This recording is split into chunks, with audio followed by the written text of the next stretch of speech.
business person versus an entrepreneur versus an intrapreneur. This is going to be long. No, this is not going to be long.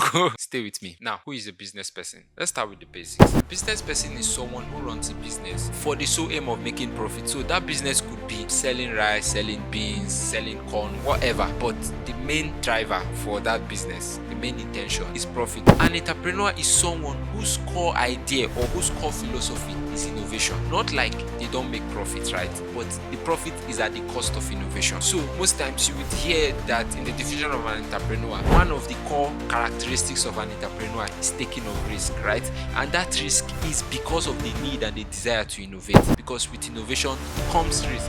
You could innovate and people will not like it. You could innovate and people will love it. So risk could either go bad or go good, if you understand what I'm trying to say.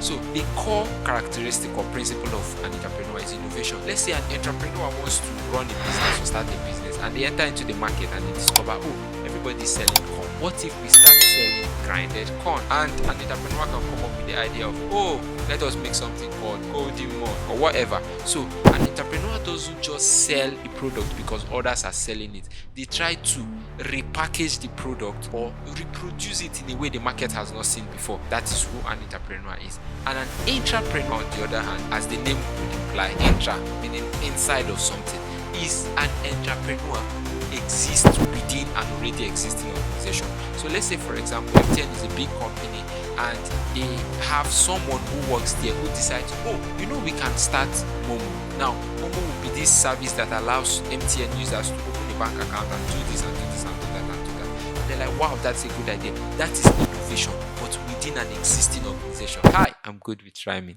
Can be possible. Innovation, existing organization. Back to what we're saying. So that is innovation within an existing organization. That is who an intrapreneur is. With this definition, you will now notice that an entrepreneur doesn't bear as much risk as an entrepreneur. Why? Because he's already within an organization, so the organization bears risk for his actions, but an entrepreneur bears the sole risk of whatever it is that he's going to innovate or try to produce. So a business person runs business, mostly no innovations. Everybody's selling rice. Let me start selling my own with a different name, a different packaging. An entrepreneur, everybody's selling rice, everybody's selling beans. I want to sell it in a different way, probably rice flour or rice grain or rice whatever. And an entrepreneur is someone who innovates but within an already existing organization. Share this to a friend and I'll see you in the next one.